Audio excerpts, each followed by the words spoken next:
Okay, Hello. hello. One more Tuesday, Another Tuesday. Here we are. The weeks are going by very another quickly. Before day. we know it, it's another Tuesday.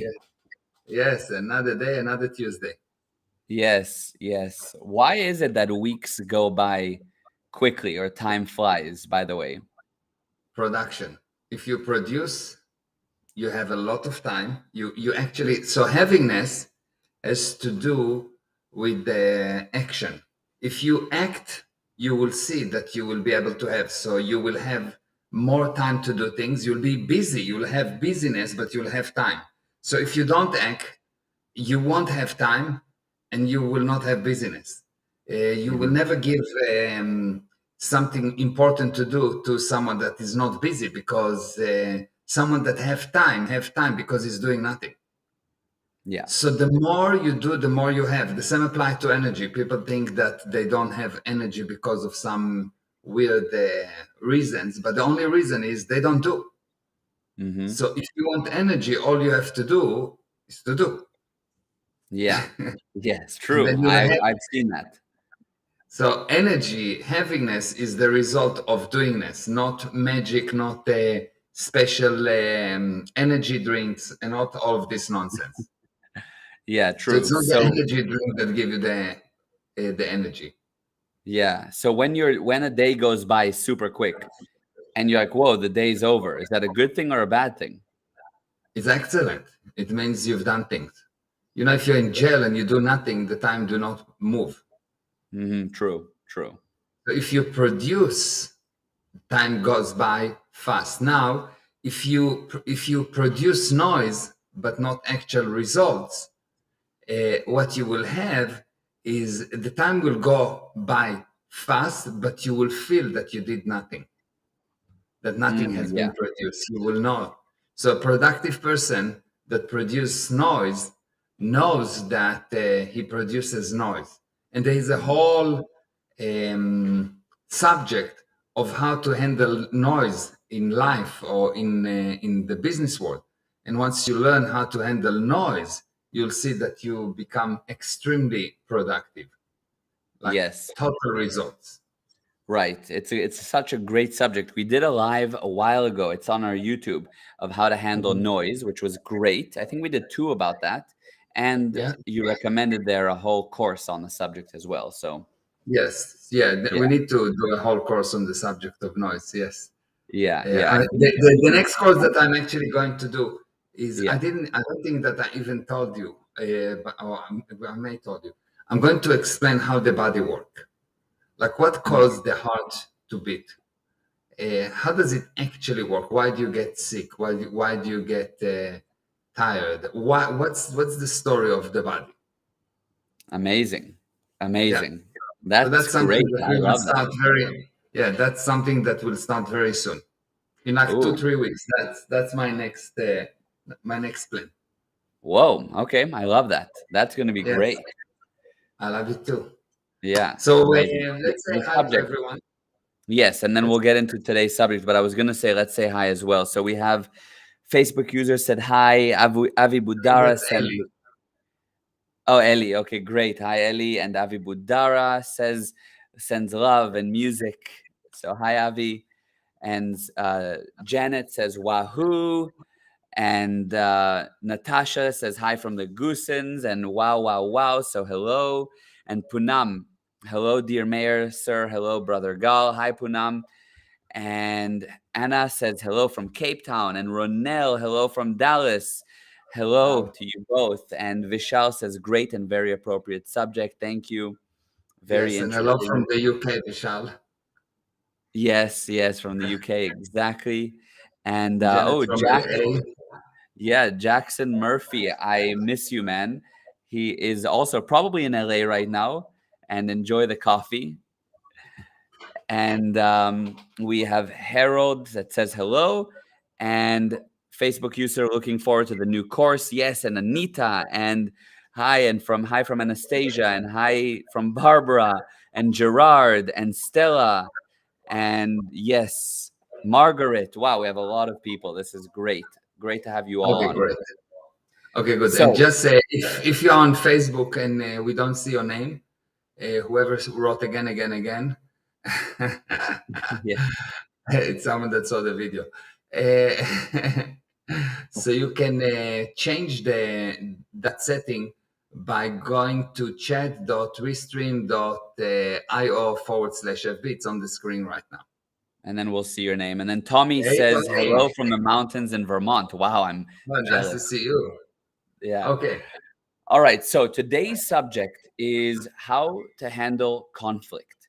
And this concept of handling conflict can apply in a super small micro way, like a relationship conflict or a conflict with, I don't know, business partners.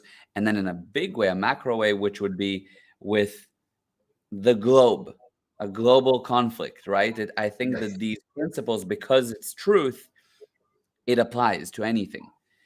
Okay. So, how do you suggest we dive into the subject of how to handle conflict? Okay.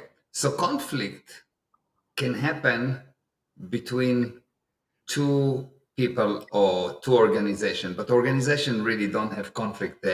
Countries don't have conflicts because groups are composed of individuals, and Mhm. those individuals are led by someone that is visible or not.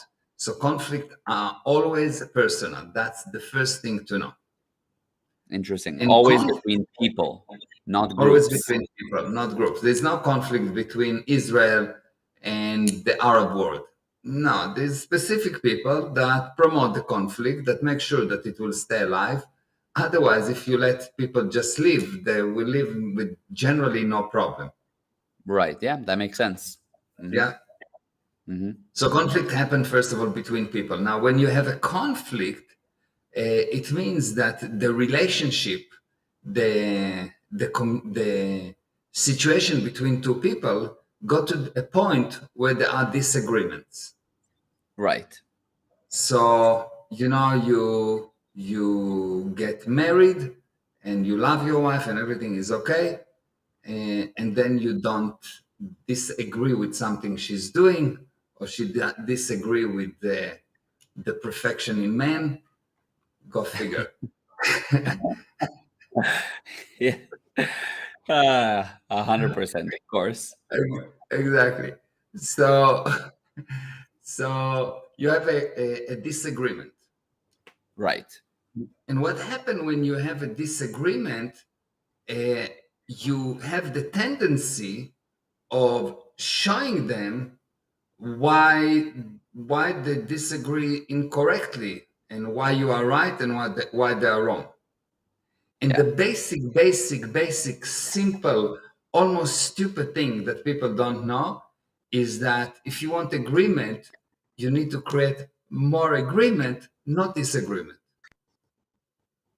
If the purpose is agreement with your wife, what you want is to bring more agreement and not to show her all the disagreements, not to tell her, well, look, I don't agree with what you're doing, I don't agree with what you wearing, I don't agree for how long you're wearing it, etc., etc. What you want to get to a position where you, oh god, it's frozen, I think, yes. So you want to get to a position where you actually find agreements, and the tendency would be to find disagreements. So this is the first thing that you need to know. You have a problem with your child, don't talk about the agreements. Don't look at the agreements. The agreement will not help you. Yes, what will help you, don't look at the disagreements. The disagreements will not help you. What will help you is the agreements. So this is the first thing. Now the second thing to know, that the reason you go automatically, oh, here is Gal back. Okay, Gali. Hi. Yes. Yes. Okay, so number one, we spoke about agreements. Okay, Mhm. Yeah. so you need to look for agreements when there are disagreements. If there's disagreements, don't put more disagreements. And the question, of course, is why will you ever have a disagreement? Yes. Yes, of course. Okay, good. So why will you ever have a disagreement? In order to have a disagreement, the relationship has to become dirty. What holds the relationship together is the cleanness of the communication. Once you add dirtiness, what you get is disagreement. What you get is a Yeah. separation. And I want to show you a quick video that will demonstrate it, and then we'll talk about it. Is that okay? Yeah, that sounds great to me. And I speak on behalf of everyone. That's okay. Okay, good. Here we go. These are two pieces of metal. They aren't magnetic and they don't have any adhesives of any kind on them. The surfaces are smooth and they don't have any noticeable grooves. I can touch them together and they don't stick. However, if I slide them together like this, they stick together like super magnets. They are clearly stuck together and I can't even pull them apart. If I twist them apart, they'll go back to being separate pieces of non-magnetic metal. What's happening?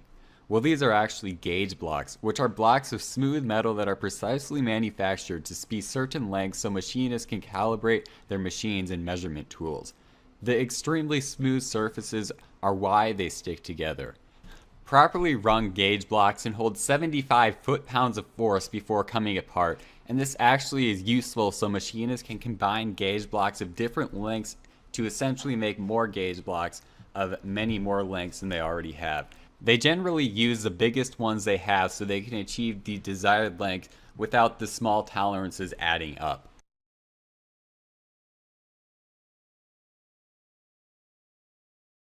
Okay. So, okay, let's see. Now you hear me? I cannot hear you, Gali. Okay, now we lost you. I heard you for a second. There we Now go. Can you hear me? Okay. Yes. So yes, I Okay, was good. saying amazing. That video is brilliant. Yeah, perfect. So what we have in a relationship is like two gauge blocks. At the beginning, you have two perfect, smooth surfaces. And when the two people get together, they really stick together.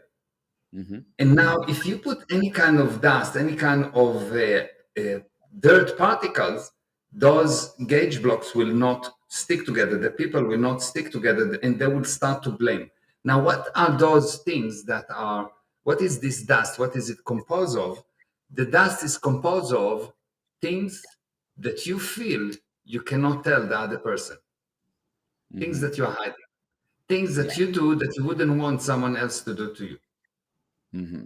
The Yeah. moment that get introduced into a relationship, the relationship start to break. The gauge block do not actually stick together anymore, because in order for a relationship, in order for two people to get together, they need to be dirt in the middle.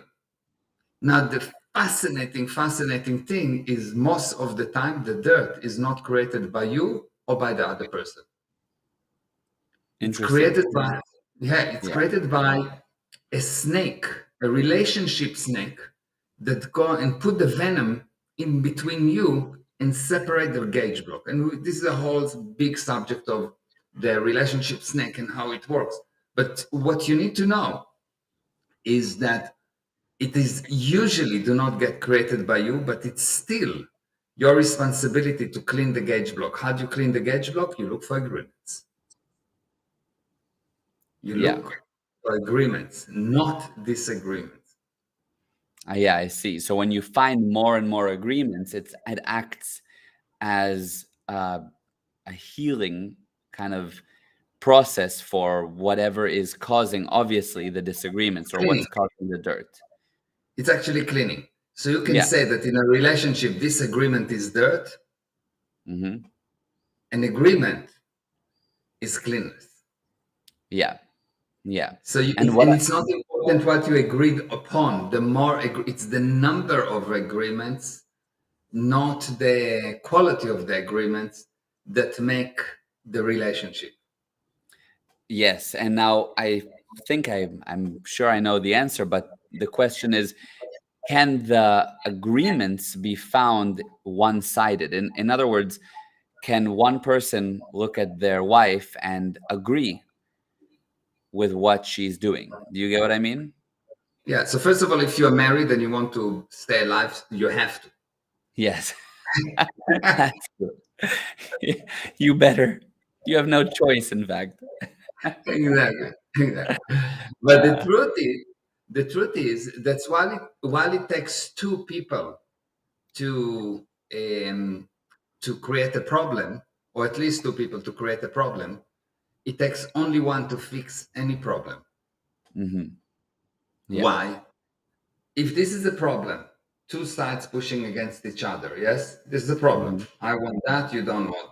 If so, it's take two of us, two sides to create the problem, yes. Right. But Right. it's enough that one side will stop pushing, that this side cannot push. Of So course. if you decide that you don't have to push, then something magical happen. And the obvious question is, but how do I decide that I don't want to push against her? I want to kill her. I don't just want to push against her. So Mhm. how do you do that? Yes. Yeah. Okay. So to really realize what's happening there, you need something quite amazing to understand. Yes, you really need to understand something amazing, and I'm going to draw that. Okay. Great. Yeah. I'm going to draw. I'm going to draw here. Here we go. Here we go. Okay. So this is a person. Okay. Yeah. And this is his mind. A mind is just the pictures, lots of pictures. Okay. Hmm. And this thing all is a physical thing. Okay. Yeah. All of that thing is controlled by the spirit. Okay. Yeah. Now the spirit is perfect. The spirit is totally perfect. Hmm. Those things are not perfect. The mind is not perfect. The body is not perfect. The environment is not perfect. Everything around the person here, anything physical is not perfect. Right. Okay. Yeah. So you will see the things that come from the spirit are perfect and clean and generate immediate agreement because it's total perfection. And things Hmm. that come from the mind, the body, entities, etc., are always less than perfect. Hmm. What you need to do as a person that has a relationship, you look at a person, you look at your child, when he's doing something as himself, this is him, this is not him, this is his car, this is what belonged to him. When he Right. does something as himself, you validate it, you work with it, you listen to it, you give it importance, you acknowledge it. When something comes from the insane universe, you just Hmm. ignore it. Your wife tell you you're stupid. You said, thank you for telling me. That's all. Yeah. End the cycle. You don't answer logically because there's no logic. Right. You don't try to explain. You don't try to fix her. Nothing. It's not her. It's a Yeah. machine. The car Hmm. lost the brakes. What are you going to kick the car? Are you going to explain to the car? No, the car just lost the brakes. There's no, the brakes oil are missing. Whatever. Yes. Yeah. Yeah. So you really need to separate between the being, the spirit, which is you, or which is the person, and his actions and his belonging. Hmm. If you can separate between those, you will be able to handle any relationship and you will have only agreement because the spirit, you, are perfect. And Yeah. anything that is not perfect is not you. But Yeah. only for as long as you allow everyone else to be at least as perfect as you. Yes. So I the love that. key for good relationship is the ability to separate between logical things, something that comes from the spirit, Hmm. and illogical things, something that comes from things that belong to the spirit. Right. And Right. it's really amazing to look with kids. You see the kids when they are themselves, they're more than angels. And when the spirit departed and their insanity got in, they can be monsters. Hmm. And the problem is that you behave to the monster, which is not the kid, like you behave to the kid. Yeah. And then you talk to him and you tell him why you did that. And he says, I don't know. Because he doesn't know, because he didn't do it. It's not him. Mm-hmm. You Amazing. really have to separate it. If you look at yourself at times where you behave not optimally, after that, you sit to yourself and say, "Ah, don't know why I've done it. It's not me. Right. I Right. told to myself 50 times not to do it. Of course, yourself is not there at that time. So Yeah. the thing that you're doing it, you're talking to the wrong person. So right. So what? That's so true. But what would you tell the kid after they snapped out of it? You wouldn't say to them, "Listen, that wasn't okay. We need to, No, you know, control that next time." Or I don't know what. What? How would you handle that situation?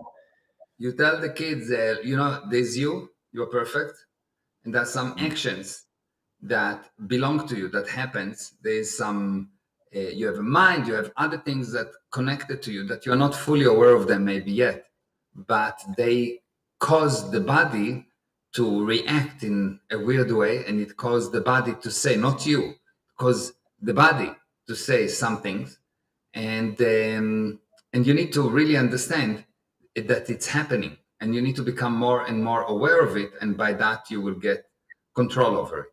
So imagine Just that there before you, is. just before you, I want you to say that what you're about to say. But really quick, I want to add here that is actually you had done that with me. I remember as a from the age of like, I don't know, since I could listen, which is from almost day one, you would explain that to me in various ways, because it sounds like a very high level concept for a child to understand, but I remember you going over that in different ways to me. So for Yeah, anyone listening, that's the child will understand. yeah, it's totally practical. Don't the child is not some kind of a special life form.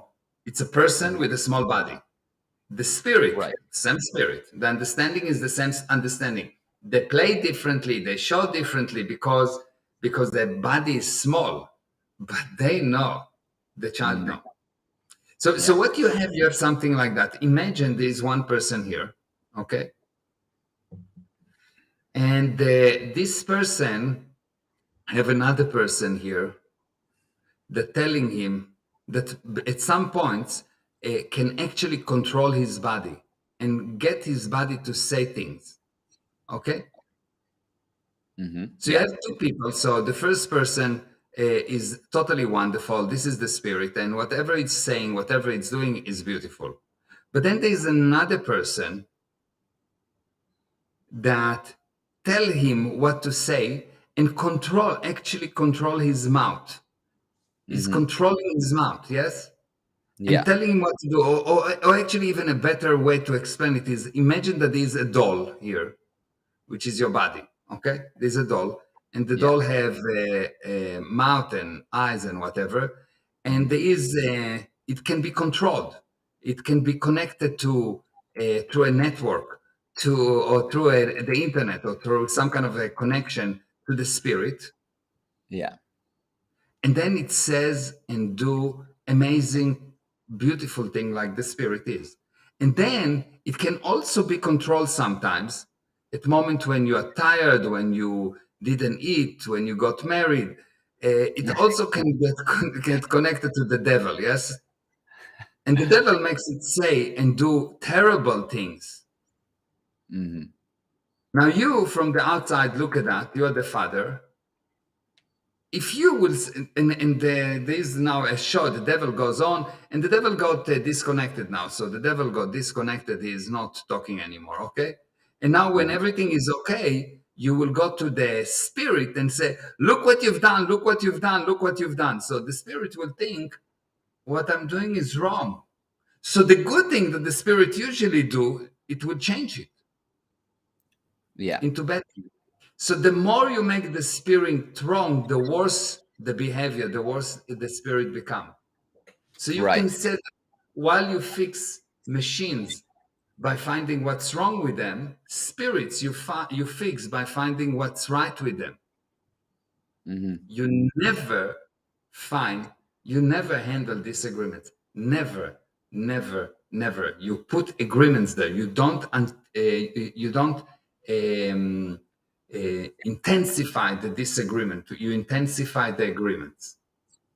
Yeah, absolutely. And what you would do as a practical handling or solution for anyone listening, what my dad would do is, let's say that I was I'm 5 years old and I'm crying and I have a whole, we'd call it the crying Fine show. shot.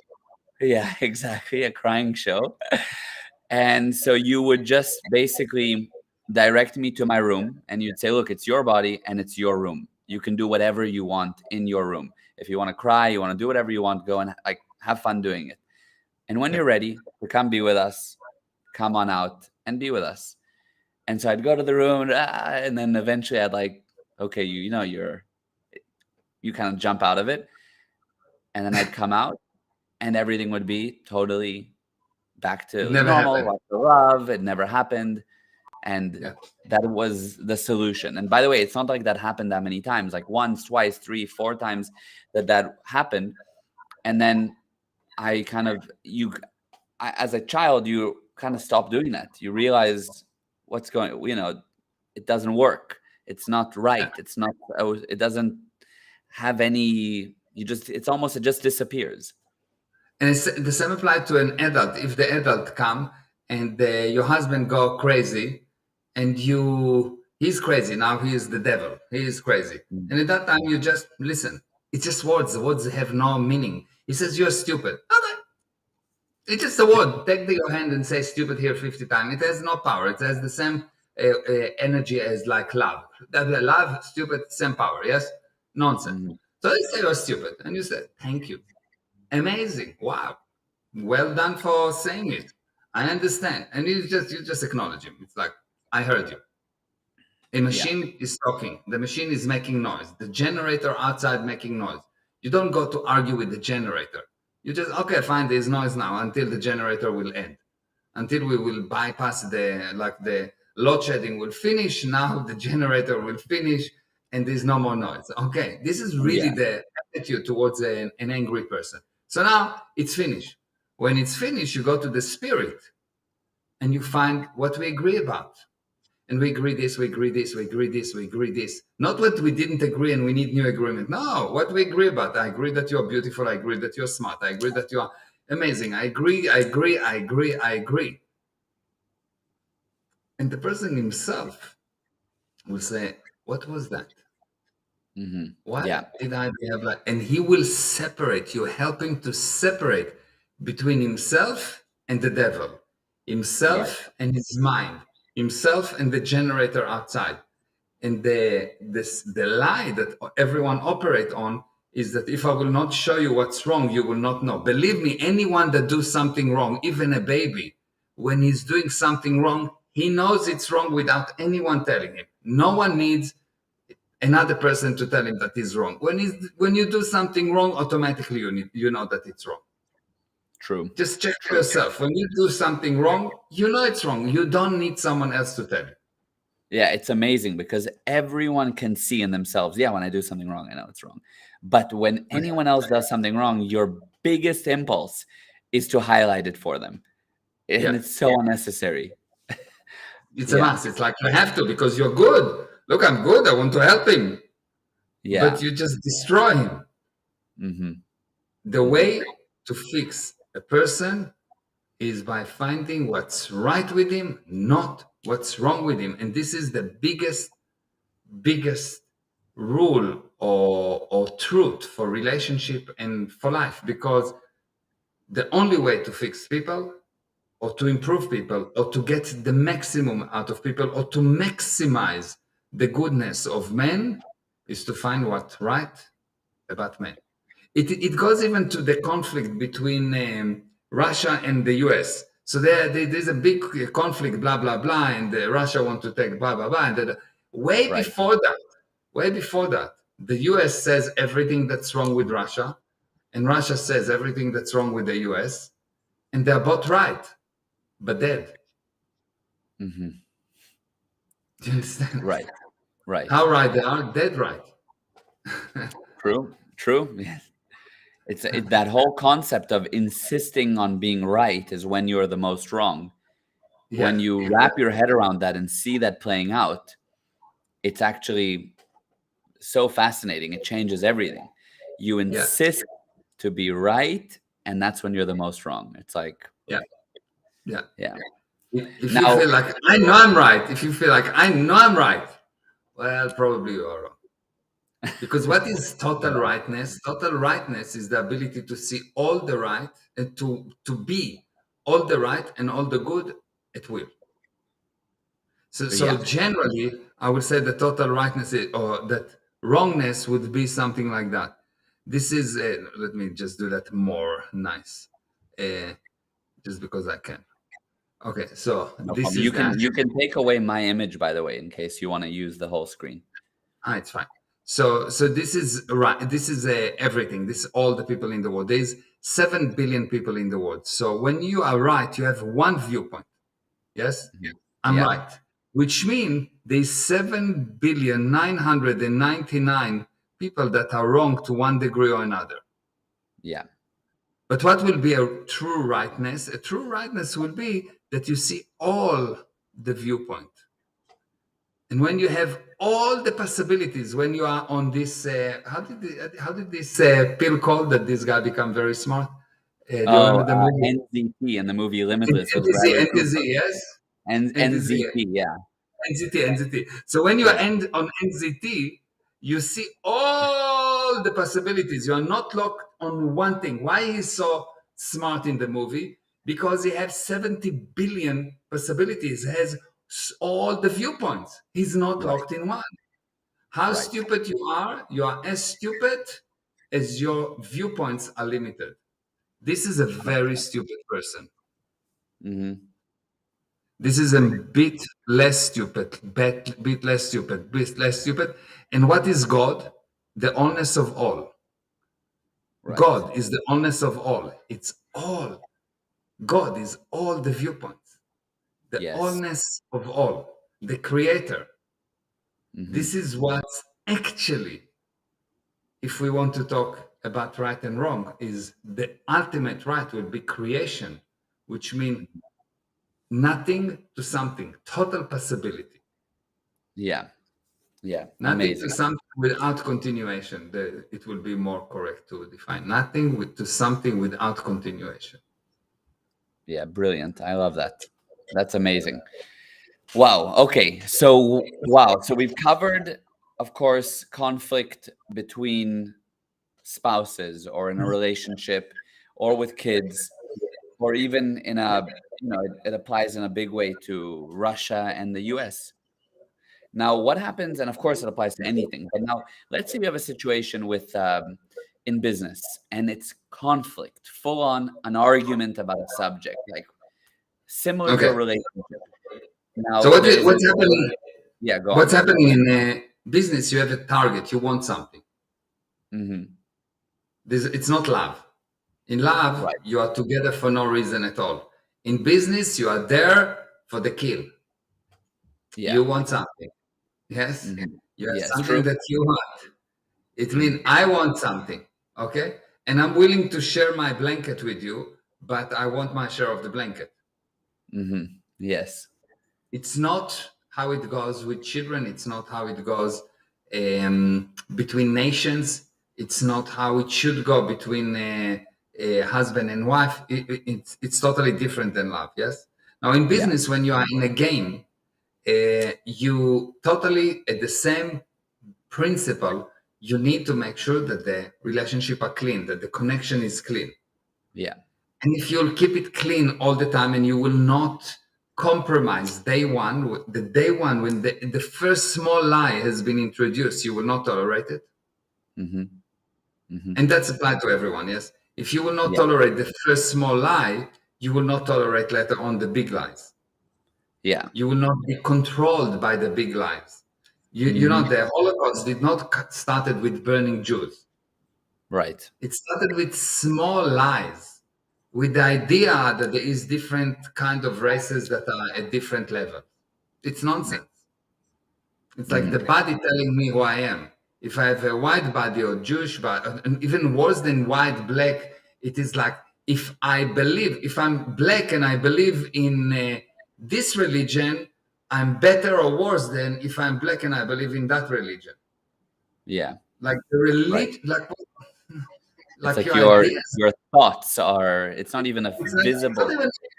not even what car I drive, black car or red car or white car or yellow Yeah. car.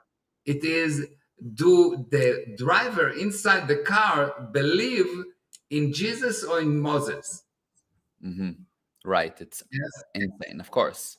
It's like totally crazy. Of course, if you believe in Jesus, Jesus will save you. The car will be more um, safe. If you believe in Moses, you will invest. You will get another car, and so Exactly. The difference Jesus between said, Jesus Moses and, invest. yeah, Jesus and Moses. I love that. Jesus saved, Moses invests. It's brilliant. So, so of course you have those things, but this is total insanity. Someone agreed to a small lie that the Mhm. color of the body makes a difference. Right. And Like I've the seen color you of the in, car makes a difference. yeah, yeah. And I've seen that in business. I remember one time we had a meeting looking at investing in a potential business, and we were sitting there with the CEO and or the owner of the company. And anyway, he had this one thing that he mentioned about it had to do with how he views being paid. And you like honed in on that one thing, like on the, and I always was thinking like maybe it's not the biggest deal. Like, can we kind of move on? But that one thing was like, no, that like we are not. That was a lie, and turns out that from that, when we opened that one thing up, turns out there was the whole core was rotten, Yeah. and And we this didn't, business is out of business, yes, after a few and it's out months. of business today. Yeah, true. Yeah. So Yeah, so if you don't agree to small lies, you will not tolerate later on big lies. yeah, People that agree to small lies tolerate big lies. It starts always with the small, like how a politician become corrupt, or how a criminal become a criminal. You don't start at the age of 5 killing people as a criminal. mhm, right. You start with the small lies, and Mhm. because the small lies has been tolerated, then there will be more lies. 100%. So for sure, you have to keep the beginning solid. But what happens, I think, with many businesses, is they don't necessarily have that thing of, they're just starting, and they don't really think about it, and they don't get all the basics right, and so on, and then they find themselves in a conflict. Yeah, Like there now, was a long period of dirt, true, long yeah, period of dirt, and there's a lot of dirt from different sources. And the bottom line is, if you're already in conflict in business, you need to decide, okay, what's going on here? Okay, am mhm, I after fixing this relationship or ending this relationship? yeah, You need to make a conscious decision, because the handling is totally different. yeah, If I'm after fixing the relationship, then the other person is at least willing to communicate.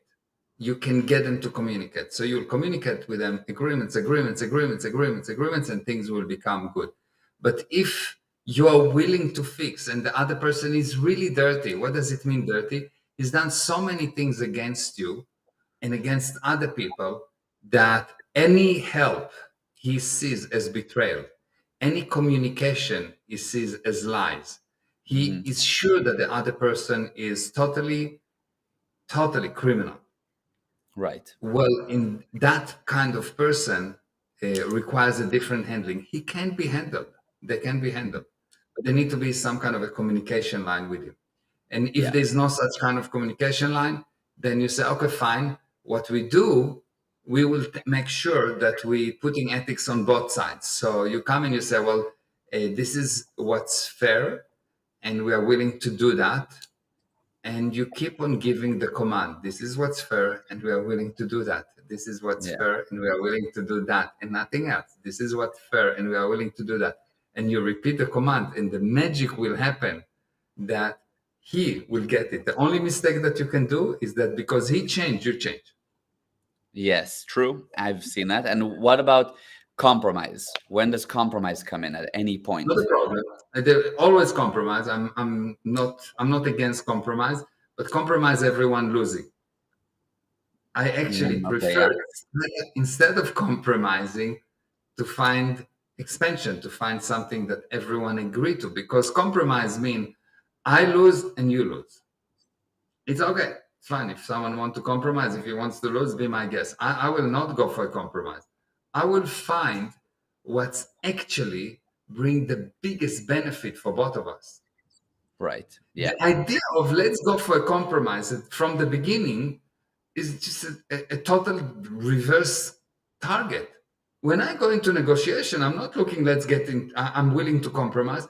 I'm willing to find the ways that will maximize the return for everyone involved. Right. The target is totally different. I will arrive somewhere else. If the target is, okay, we're going to compromise because everyone told me that in negotiation you need to compromise. No, you don't need to compromise. You need to create something amazing.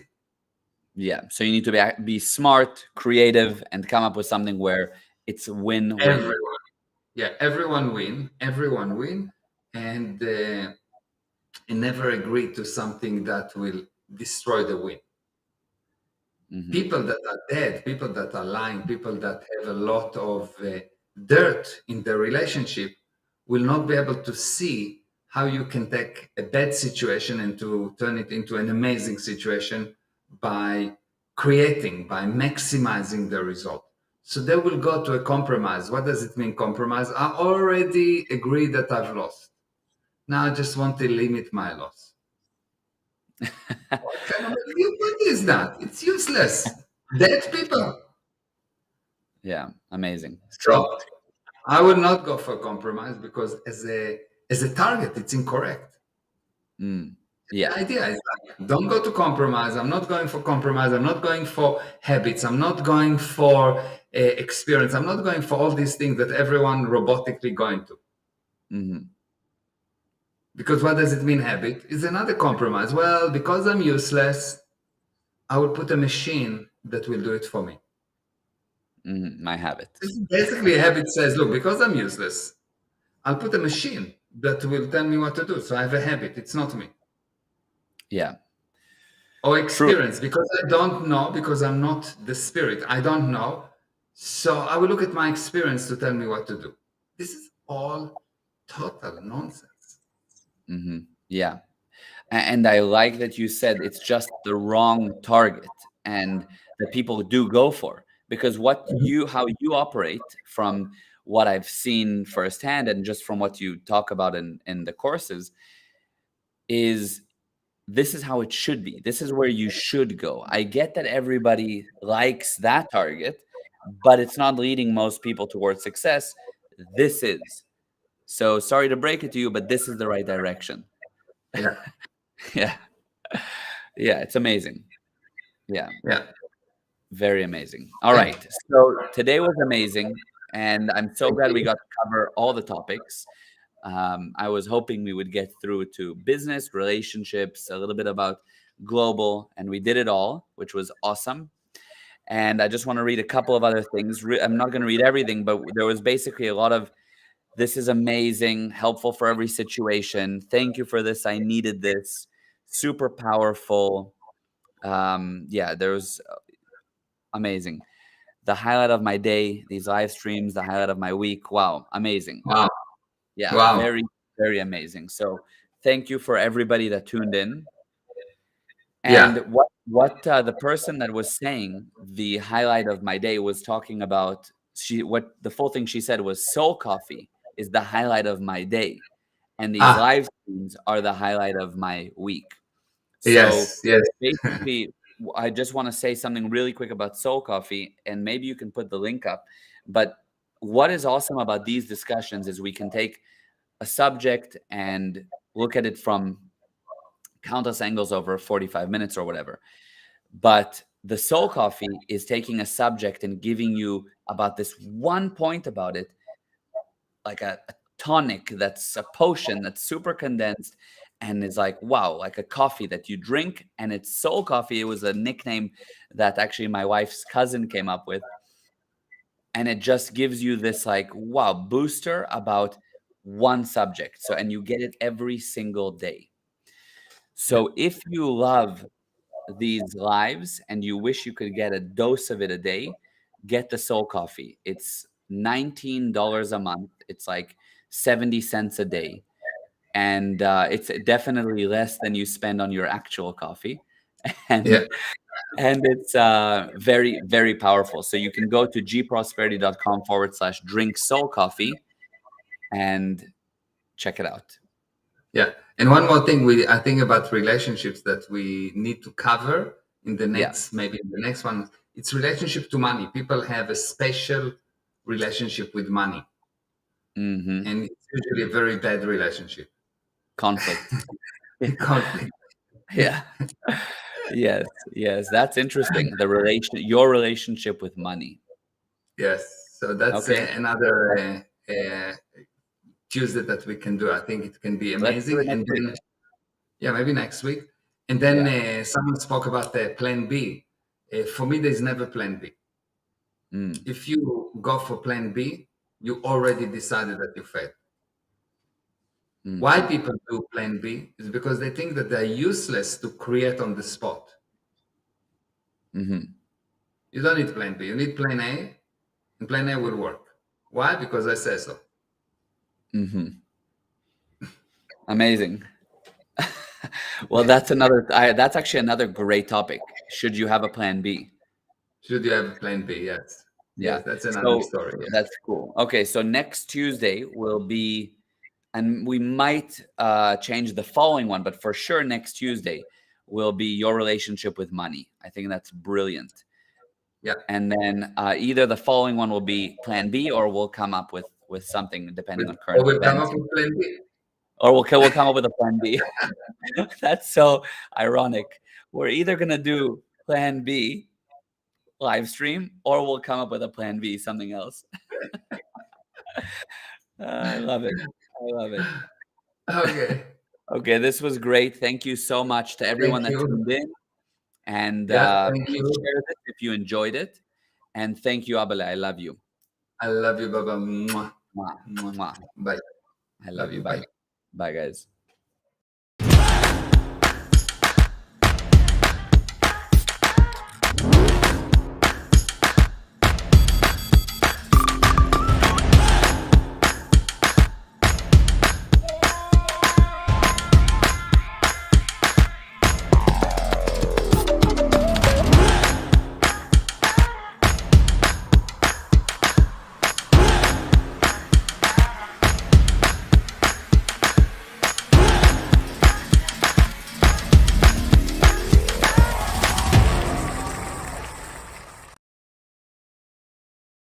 Hi, Meir Ezra here, and I have a special message for you.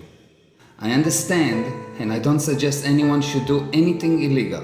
Now, without being said, I think the real danger, without derogating from all the other dangers on earth, is fear. It is hysteria. It is losing our core values of love, tolerance, understandings, and exchange. I want to ask you, what is more important? Freedom or health? Love or health? Being unchained or being healthy? The majority or the one? Losing sight of these questions is dangerous. Death, viruses are not dangerous. They were always there. Will always be there. And they will win only if we lose our freedom to be human.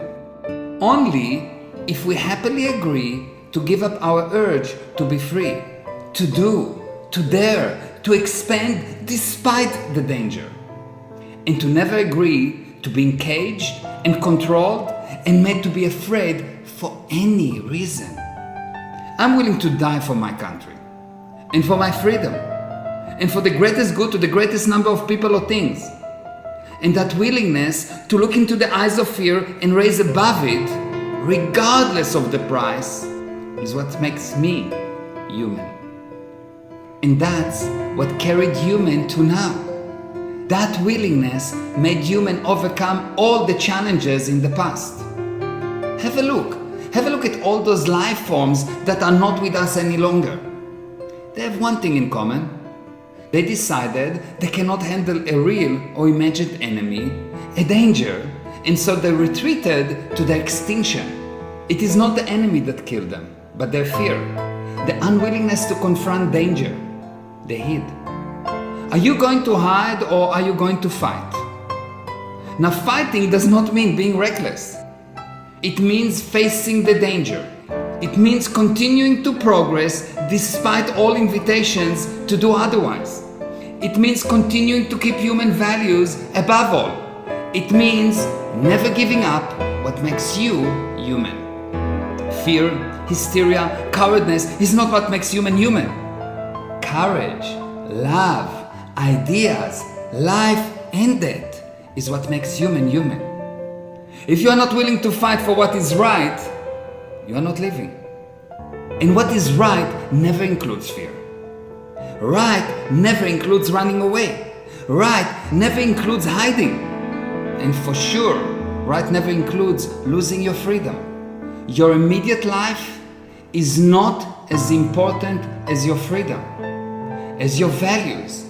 As otherwise, why would anyone ever go to war to protect his family, his land, his country, or his beliefs?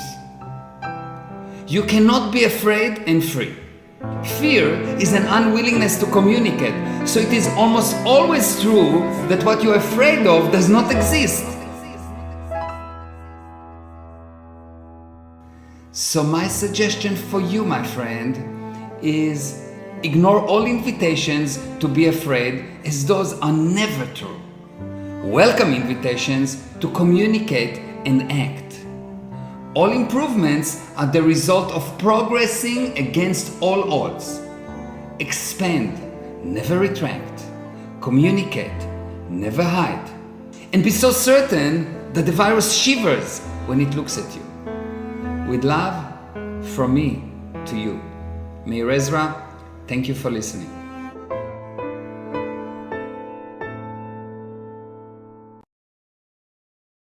Hi, Meir Ezra here, and I have a special message for you.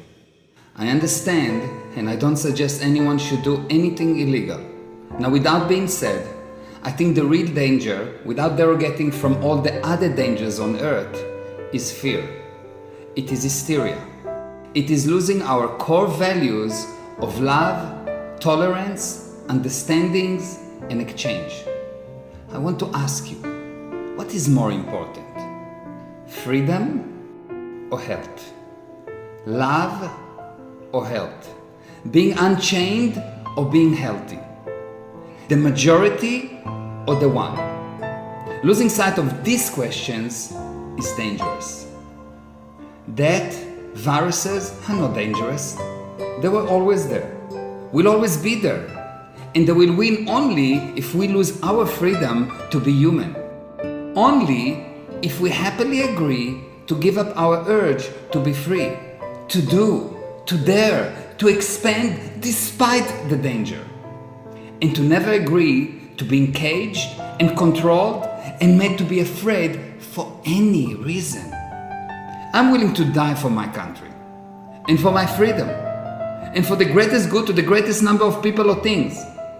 And that willingness to look into the eyes of fear and raise above it, regardless of the price, is what makes me human. And that's what carried human to now. That willingness made human overcome all the challenges in the past. Have a look. Have a look at all those life forms that are not with us any longer. They have one thing in common. They decided they cannot handle a real or imagined enemy, a danger, and so they retreated to their extinction. It is not the enemy that killed them, but their fear, the unwillingness to confront danger. They hid. Are you going to hide or are you going to fight? Now, fighting does not mean being reckless. It means facing the danger. It means continuing to progress despite all invitations to do otherwise. It means continuing to keep human values above all. It means never giving up what makes you human. Fear, hysteria, cowardness is not what makes human human. courage, love, ideas, life and death is what makes human human. If you are not willing to fight for what is right, you are not living. And what is right never includes fear. Right never includes running away. Right never includes hiding. And for sure, right never includes losing your freedom. Your immediate life is not as important as your freedom, as your values. As otherwise, why would anyone ever go to war to protect his family, his land, his country, or his beliefs? You cannot be afraid and free.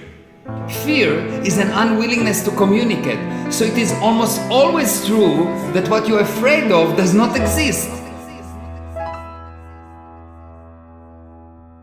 So my suggestion for you, my friend, is ignore all invitations to be afraid, as those are never true. Welcome invitations to communicate and act.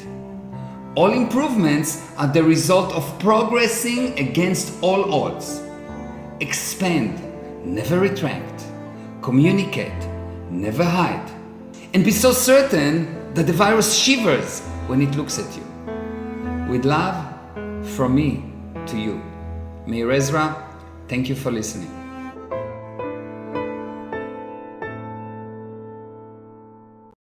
Fascinating. So you've got a gymnast, and he's doing all of this, and amazing, everything is amazing. And it's for him, it's not dangerous until someone come to him and tell him, look, you really have to be careful because you're now a bit older and you are this. And when he buys the idea that there is reasons for why it is dangerous for him and he needs to be careful, now he will get hurt. So you don't fall before you worry about falling. I think you heard that story. I was in the Far East with Ima, with my wife, and another couple. I really wanted to do this motorcycle track, and they didn't know how to ride motorcycles. So I taught them how to ride motorcycles, yes? And so I could just give them a crash course on how to ride motorcycle. Anyway, that's so they learn how to ride these motorcycles. It's off-road motorcycles. And we're in the middle of the jungle, and we get to this bridge. And this bridge is built from pieces of wood, and it's on ropes, and it's all moving, and you need to cross it. Yeah. And they said, we're not crossing that. And I said, there's no way, we have to cross it. So they said, no, we're not crossing it. And I said, okay, fine, I'll cross it. So I took the motorcycle and I got to the other side.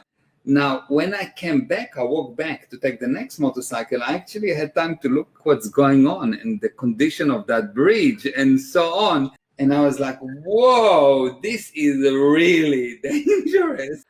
Now I had a problem. But of course, I overcome it and I just took all these other motorcycles through.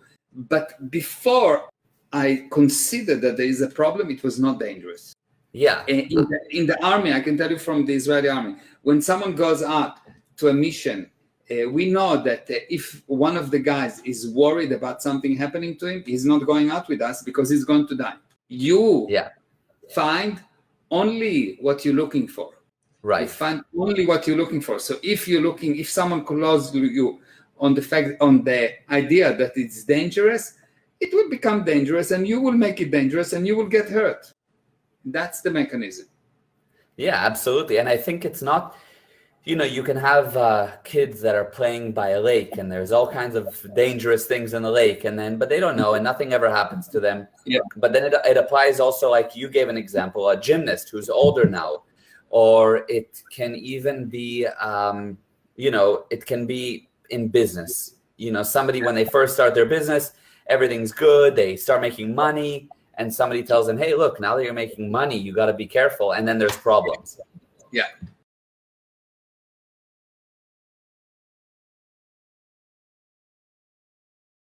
Hi, Meir Ezra here, and I have a special message for you. I understand, and I don't suggest anyone should do anything illegal. Now, without being said, I think the real danger, without derogating from all the other dangers on earth, is fear. It is hysteria. It is losing our core values of love, tolerance, understandings, an exchange. I want to ask you, what is more important?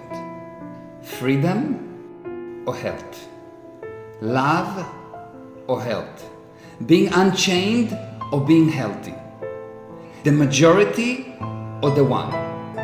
Losing sight of these questions is dangerous. That viruses are not dangerous. They were always there, will always be there, and they will win only if we lose our freedom to be human. Only if we happily agree to give up our urge to be free, to do, to dare, to expand despite the danger, and to never agree to being caged and controlled and made to be afraid for any reason. I'm willing to die for my country and for my freedom and for the greatest good to the greatest number of people or things. And that willingness to look into the eyes of fear and raise above it, regardless of the price, is what makes me human. And that's what carried human to now. That willingness made human overcome all the challenges in the past. Have a look. Have a look at all those life forms that are not with us any longer. They have one thing in common. They decided they cannot handle a real or imagined enemy, a danger, and so they retreated to their extinction. It is not the enemy that killed them, but their fear, the unwillingness to confront danger. They hid. Are you going to hide or are you going to fight? Now, fighting does not mean being reckless. It means facing the danger. It means continuing to progress despite all invitations to do otherwise. It means continuing to keep human values above all. It means never giving up what makes you human. Fear, hysteria, cowardness is not what makes human human. Courage, love, ideas, life and death is what makes human human. If you are not willing to fight for what is right, you are not living. And what is right never includes fear. Right never includes running away. Right never includes hiding. And for sure, right never includes losing your freedom. Your immediate life is not as important as your freedom, as your values. As otherwise, why would anyone ever go to war to protect his family, his land, his country, or his beliefs? You cannot be afraid and free. Fear is an unwillingness to communicate, so it is almost always true that what you are afraid of does not exist. So my suggestion for you, my friend, is ignore all invitations to be afraid, as those are never true. Welcome invitations to communicate and act. All improvements are the result of progressing against all odds. Expand, never retract. Communicate, never hide. And be so certain that the virus shivers when it looks at you. With love, from me to you. Meir Ezra, thank you for listening.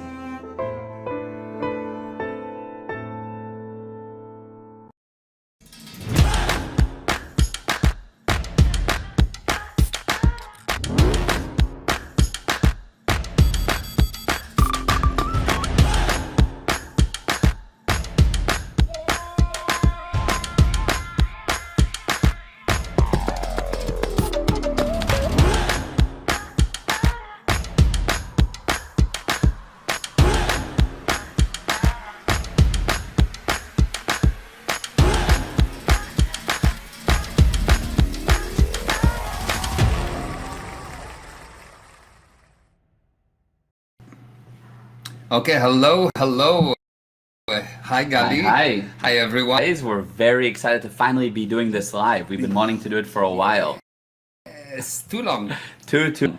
Yes. So we're here and we wanted to discuss, finally, to do a discussion about what's going on in the world today. The current events of the world, just life in general. What's going on with life, with finances, with where this planet's going. That's the subject.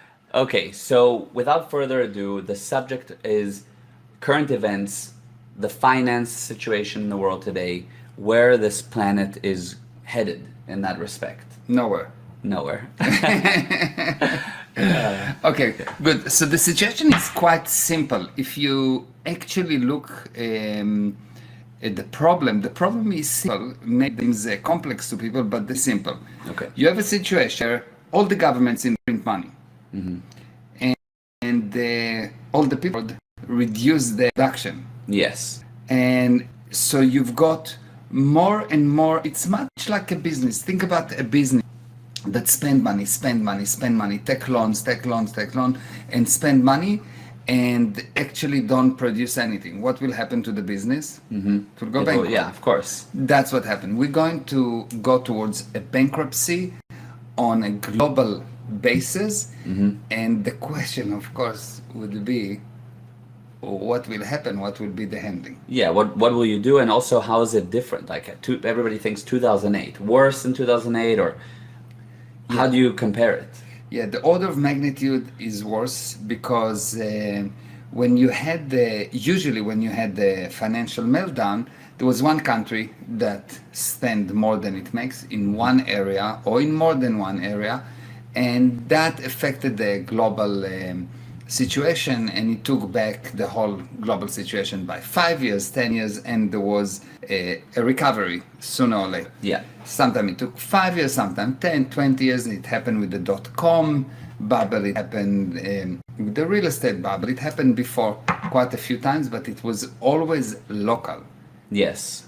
What we're talking about here is worldwide, and what we're talking about is 10 times, 20 times, 30 times more expenses, and 20 times less production. Yes. So the disaster is so big that it's the handling will have to be different. Yes. It's not just, well, we didn't sell and we need to sell more, if I compare it to a business. It Yeah. is, this business went bankrupt. We owe a lot of money to a lot of people. What do we do now? Yes, exactly. So, but then and on the flip side of that, people are saying, well, okay, but you have governments that stimulated the economy. They gave money to businesses to survive. They gave money to people they have more money to still go out, do what they, Yeah. so that theoretically things should be stimulated. No? Yes. Yeah. It is like a saying for a business, we have a lot of money because we borrowed money from the bank. It's not, but it's even worse because that bank is not really a bank. Someone gave you paper money or monopoly money. Yeah. Because the government don't have the money. So I think that the basic idea is that if like that, they don't really understand how a whole new work. Yeah. Okay. True. So what's happening in the economy is like that. It starts with someone that have something, Yeah. and that someone that have something go to another person that wants to buy, and I give you something, you give me something of value in return. Yeah. Okay, so it has to have a value. But out of that, somewhere in the middle, to build an infrastructure, you have the tax, and the reason for the tax is so you get an infrastructure which will allow you to exchange more and to produce more. Yes, exactly. So the only reason you get money is because you produce something of value. Yes, 100%. Okay, so now let's look at the government. Yeah, but in the meantime, I do we go. understand the idea of most people to understand that the simple rule that you have something, Yes. otherwise you can't get money. And people right now are getting money For nothing. for nothing. Yes. Yeah. Okay, so person A, you've got you. Yeah. You produce this pen, Yes. okay? And you produce this pen, and you say, and I like this pen. Yeah. And I produce this remote, and you say, I want that remote, and I give it to you. Yeah. Now, in the case that you don't produce the pen, or I don't produce the remote, there will be no money. Yes, 100%. Okay, good. Now, when you produce the pen and I give you the remote, we took some of it, the button, and we gave it to the government. Yeah. Why? Because we need a better system to exchange the production, okay? Yeah. Now, assume that there is no production. You don't produce any pens. Yeah. All you produce is the cover, but you cannot really sell the cover. Yeah. Okay? And assume that I don't have that. The government says, the government will come and say, you know what? I'm going to give you money. Okay, what is money? Money is an idea that promises you that look, you will trust this thing, this paper, and I tell you that you can trust this paper that in the future I will have some product to give you. Yeah. Okay? Okay. So wait, I have this paper that in the future you will have Some I product. can give it to you for a product. For a product, yes. Of some kind. Yes. Yes. So this paper there's a confidence here, Yes. and you believe, and this paper goes around. Somewhere along the line, there need to be a product. If there's no product that will exchange hand, this thing become useless. Yeah. Okay, 100%. makes Yeah. sense? Yeah. There's no product. So what we have right now is the government print a lot of money, and there will be a product, but there's no production. Number one, yes. Yeah. And the money become useless because, of course, if there's a lot of something, it become useless. Yes. How do you make something valuable? You make it scarce. Yeah. Totally. Yes. So if everyone could buy a Maserati will not be of any value. Yeah. Yes. So when money become there's a lot of money. The government just give money. The money become useless. Mm-hmm. And what we have right now is a situation where government gave a lot of money, and there's no production, there's no products. Yeah. And the mass. Yeah. And when something like that happen, there need to be some kind of an adjustment that fixes the situation. Yes. And now say the money has become useless. People got money. For them, it's not useless. They're like, fantastic, I have money. They go and spend it. So for them, it still has some value. It is not useless. Yes. So what happened at the beginning, you go and spend it. Yeah. But then one day, so you had the house, okay? Yeah. And the house was worth $1 million. Yeah. And then there was the disaster, which means people realize that houses don't have value. There is no product behind them. The houses that were supposed to be $1 million value actually worth value. Yeah. So although people held it and said, oh no, it worth $1 million, when the value dropped because people read the story is there's no product. Yeah. So when there is no product, the money become useless. People don't produce. The government print money, the money become useless. Now, how do they hide it at the moment? How come that people don't how come that the bonds don't lose its value? How come that most countries don't have a situation where the money lost its value, where there is a total meltdown? Yeah. Very clever system. When the government gives you money right now, you owe the money to the government. Stimulus check. The stimulus check is so Like the a drop in the ocean? Yeah, the stimulus check is a small part from the actual money that has been given as a loan. Okay, it's a drop in the ocean in comparison to the money that the government just printed, and they owe that money. Yes. Yeah, the U.S. government owes it to someone. Every government owes money. Everyone owes to someone the money, but there's no one that. Yeah. So at one point, so you print money, you give it to people, you hide the disaster by no, but I have a book that people owe me. Yes. Okay. Yeah.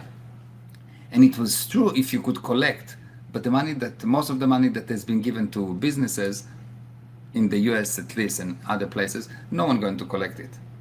People took it and used the money to live, not to invest in the business. Right. Okay. Right. It was not done responsibly. Just anyone that wanted money got $50,000, $100,000. People just got money. Yes. Yeah. And they're not going to pay it back. There's no question about it. Even if it's monthly payments over 20 years, because some people got those.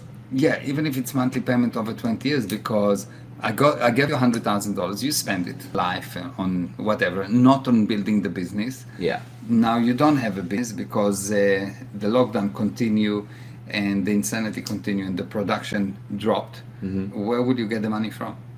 True. Who will you sell it to? Yeah. Yes. True. Yeah. You understand? For sure. But then, so they're literally giving money. No one's going to pay it back. Yeah. People don't have businesses to produce money to pay it back. Yeah. But there must be some rules that they said, like, we'll arrest you if you don't pay us back or something. Then they will arrest most of the people. So how? It will not work. Yes. Yeah, true. It is, you can think about it, assuming a normal situation, the government will come and say, guys, from today, you don't need to work. We will give you money. We'll give you every month money. What will happen in the society? If government, Nobody will work. exactly, they've tried it in Russia. Yeah. Yes, it didn't work. Even now, I know businesses rather not open because it's better to just get the money from the government than to go and open my doors. There is no way that it will hold. So what will happen? That's really the question. How do anyone recover from something like that? Yeah. Okay. And is it happening really? Because I know we've established that it is, but then you see people at restaurants and people in their life and people look Yeah. okay. Yeah. How are they okay? How are so many people Yeah. okay? Have you seen what happened before the dot-com bubble? People looked okay. Yes. Have you seen what happened before the real estate disaster? Yes. People looked okay. What happened before the great? The truth is that when someone dies, he has a surge of looking better. Yeah. So the question obviously is, okay, so what will be the handling from the government viewpoint? What would be the handling for the person? Okay. What will happen is the following. Yeah. The government will need to somehow get value back. Yeah. How they going to do that?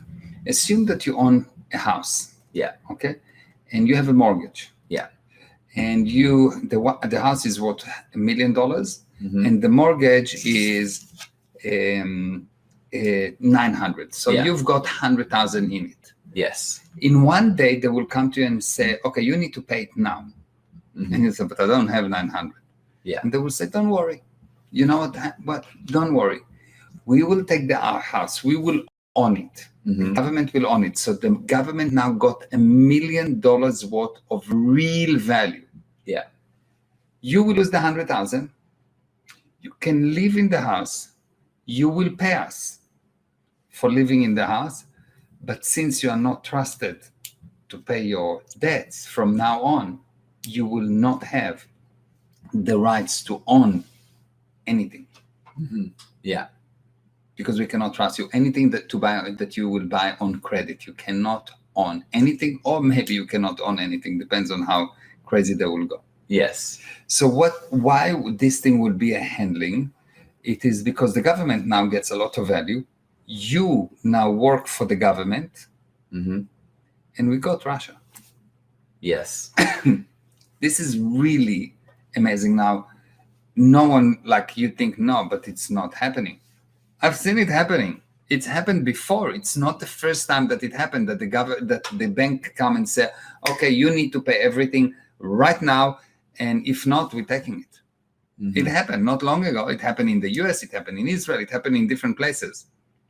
So the fact that it will happen, there's no question, because that's the only way that I can see that the government can recover. Now, why is it good for the government? What about people who have a mortgage and who are And who rent? We don't have debts. Will we be okay? Yeah, if you rent, you have no problem because Yeah. you're still renting.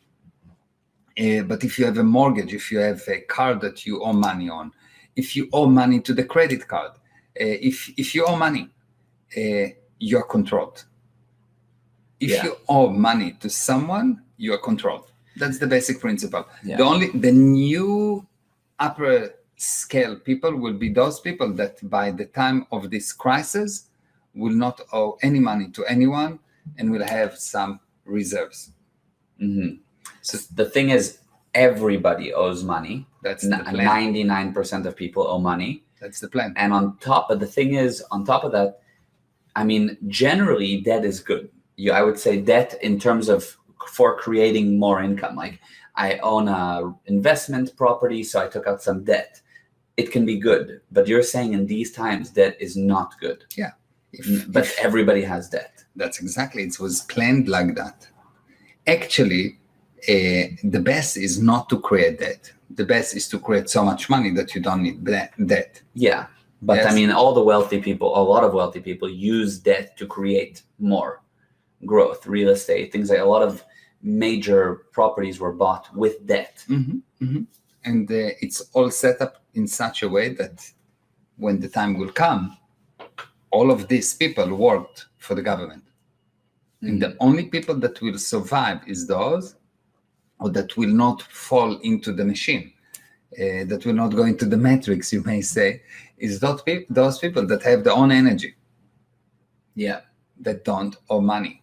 It seems incredible. It seems unreal, maybe, but check and you'll see if how you don't need to be like just. It's really simple.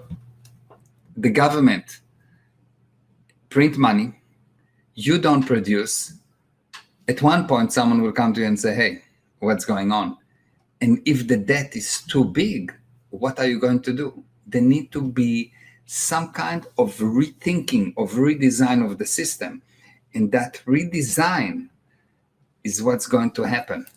It is a redesign of the system that will say, up to now, we were working in one way, and from now, we will change the rules. And really, everything that happened is just a matter of agreement. And if the disaster will be big enough people will believe that it is that it's bad, and it will happen. Mm-hmm. I mean, I know, for example, in 2008, everyone went into this mentality of, whoa, so we can't spend. So it took way longer to recover. It's not because we can spend. No, that was the mentality of people. They're like, oh my God, we're worried. So everybody held on to their money. Nobody went and spent money on luxuries. It was like contraction. There was no money, probably. And so there was no money. I'm saying that prolonged it. Yeah, but it's not because they didn't spend. There was nothing to spend. Yeah, they had no money to spend. Exactly. So it's not that they had money on sitting somewhere in a safe place and they just decided, well, we will act responsibly. Yeah. Basically, what we're saying is that in 2008, for example, people were in a state where they weren't spending. That's what I said. And I said that they were contracting, and you corrected it by saying that it's not that they were not spending, that they had money and they were acting responsibly and did not spend. They didn't have money. People lost money. The value of property went down. People invested, had properties that became upside down, became negative. So they owe money to the banks. People could not get loans. People lost a lot of money. Yeah, a lot of money has been lost. And the very interesting thing is when people lose money, someone making money. 100%, always. Yes, someone making money. Someone was making money while you lost your property. Yeah, of course. And that someone is the same someone that creating right now the current disaster. And maybe that should be the next discussion of who is behind all of that. Yeah, absolutely. Teresa said, any thoughts on retirement accounts or social security in this crisis? Yeah, it's will lose its value. If I had a retirement account, which I don't have, but if I had, what I would do, I will take it out. I would somehow find a way to use it, somehow turn it around into money I can use now, and I would buy properties in such a way that I don't owe money on the property. So I will not buy property with mortgage. And I would buy properties in areas that already had that adjustment happen.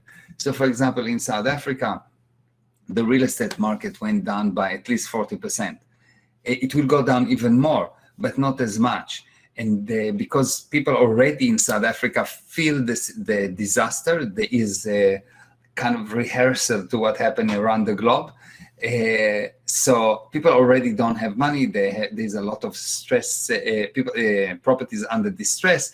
You can buy those properties at 50% of the value. That's a good investment if you can buy the property in cash. Okay, but the average person, first of all, the average person has tons of debt. The average person has, even if they're more established financially, they own properties, but with a mortgage. Sell it right now. Make sure that you've got a few more months to sell it. Get out as much cash as you can. In the cash that you have, pay your debts, and the most important thing, build a production machine. Build the company. Build a production machine, because during the time of .com, there was this idea of the new economy.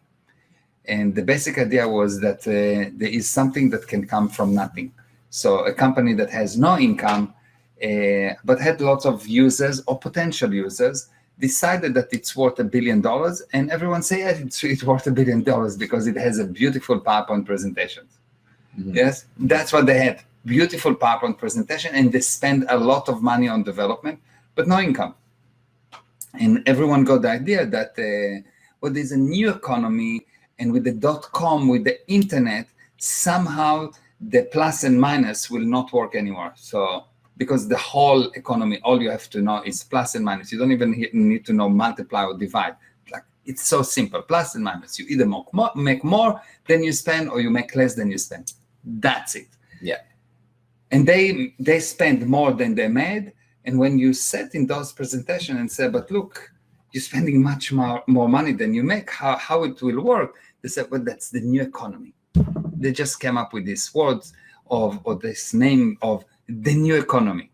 There's no new economy. There will never be a new economy. The basic ideas is you get money for production. And if you want to see when a disaster will come, you will see that people somehow get convinced that production is not necessary. And for the past year, people got very convinced that their health is more important than production. Their health is more important than their freedom. Their health is more important than anything. Yeah. And they say, well, you know, my health is so big and I'm so useless, so the government will decide how am I going to keep my body healthy. It's like the government will decide how am I going to maintain my car. Mm-hmm. Insane. It's my car. If I want to clean it, I'll clean it. If I don't want to clean it, I won't. If I want to take it to the garage, I will. And if not, not. Yeah, 100%. Yes. So Lisa says, will the dollar get devalued, or will it just be a matter of properties getting taken by the government? If devalued, by how much, if we're using the US dollar as an example? The dollar will get devalued. The dollar has been devalued already, but it will get devalued.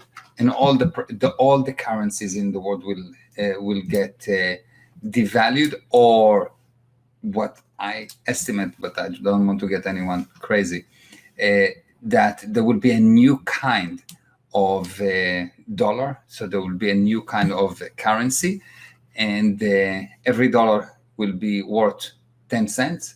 And you will wake up one day and you had $100 and you'll get 10% out of it. You'll have 10. Okay, so and this thing is things that happen in history. You just don't know them. It happened many times, but every time on a local place. It happened in Israel, it happened in Argentina, it happened in different places.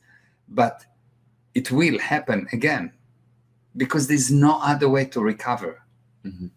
Okay, so then the people that are listening, so we've told them, look, sell your property if you have a mortgage on it, mm-hmm. because the mortgage is a bad position to be in. But you then have a ton of cash. Not a ton, or you have some money, yes. But not really enough to buy a house, another mm-hmm. house. Mm-hmm. So what do you do with your cash if you're not worried? I'm holding, let's say, $20,000, but what if I wake up tomorrow and it's devalued?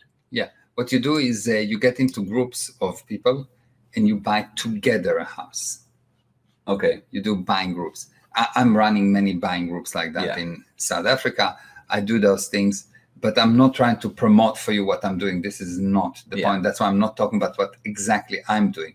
But the basic idea is get into a buying groups that are actually secure, that you know for sure that you're not going to be taken to a ride by one of the people that are running those buying groups. You need to really know what you're doing, and maybe again we should do another interview on that. Okay, so the simple way is let's just say I'm a 25-year-old guy and I figured out a way to get debt free and I'm left with $15,000. I make enough money to kind of live, but I have $15,000 extra. I should find like 10 other friends and say, look, let's each put in $15,000. Let's research, buy a good house and own it together. Yeah, buy a good house that is at a price that is lower than what it will take to build it. This is what I'm talking about, like really a steal, something that for sure not going to lose money, because even if everything will be a disaster, that value will still be there, or at least some of that value. So you find it in a market that is, you can Stressed. get a good deal, Yes. a good deal right now. Not Distressed a money. $150,000 house that's worth $150,000. You Yeah. want a $150,000 house that's worth maybe 300 or 280 or 250. Yes, or 450. Or 450. Yes. Something really That's- a good I'm deal. Jewish. Yeah, Jewish, exactly. Okay, got it. Ahmed said, I live in a house totally owned, zero mortgage. What is the future for the owner? Perfect. If you don't owe any other money, if you don't have credit cards, if you don't owe money to the bank, if you don't have balloon kind of debts, if you don't have any debts, you are wonderful, beautiful, because it will stay yours. Okay. As long as you have a production machine, which means a method to produce money. Yeah. Okay. So if it's between self-improvement, investing in self-improvement, investing in property, investing in your business, how do people allocate their money? Okay. So number one, business. Okay. Number one, business. Print money. Self-improvement, if you know for sure that it will actually improve your ability to produce. Mm-hmm. Improve your ability to produce, because the first thing you need the ability to produce, and then you can go and become spiritual, and then you can go and have fun and whatever. Number one, produce. I'm doing things, and again, I'm not trying to sell myself here. I'm doing things that I'm calling spiritual business technologies. Mm-hmm. And what does it mean? I'm saying, look, in order for you to be spiritual, you have to be able to eat. I know it's a surprise to people, to spiritual people, but if you're hungry and you want to do meditation or you want to do any spiritual activities, it's quite difficult. Yeah. If the bank come and want to throw you out of your house, or if you cannot pay your mortgage or rent, or if you cannot fix your child health issues, I don't think you're becoming very spiritual. Yeah, or even 100%, or even if you have $40,000 in debt, just simple credit card debt that you just can't climb out of. Yes, you can't really be spiritual. Yeah. So the first thing you need to do is to set up some kind of a business or work somewhere or produce somewhere value. You need to produce a product that you'll get money for. And don't buy all the nonsense of you can do something and sit home and get passive income without doing anything. Doesn't work. You want passive income, work hard. Yes, it will be passive in between the works. Yes. Yeah. Yeah. Between every minute of the day. Yes, That's exactly. the passive that you're working.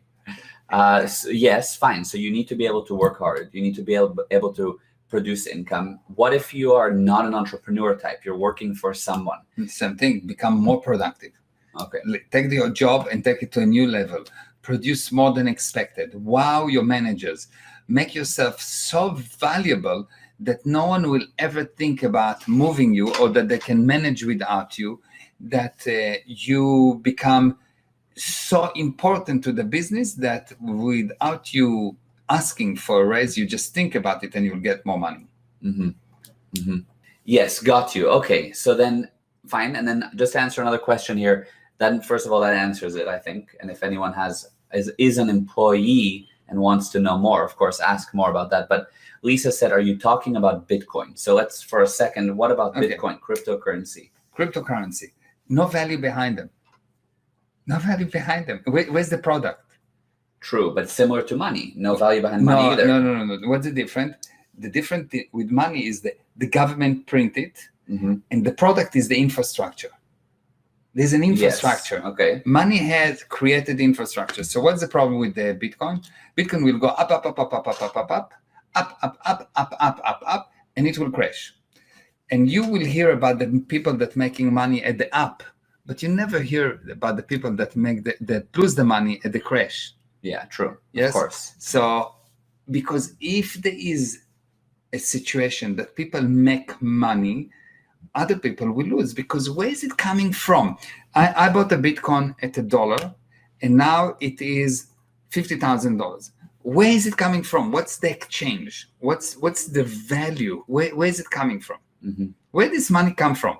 Yeah. In this universe, There's no something out of nothing. Spiritually, you can bring something out of nothing into the physical universe. But in this universe, while you're talking about the changes within this universe, it's not known to men that someone can bring something out of nothing. The same logic of the .com that went up and down, up and down, up and down until it's totally crashed. The same thing with Bitcoin. And every time it looks very, very amazing. And you think, well, but famous people invested in Bitcoin. Yeah. Famous people invested in .com. True. Yeah. Famous people invested in the real estate scam.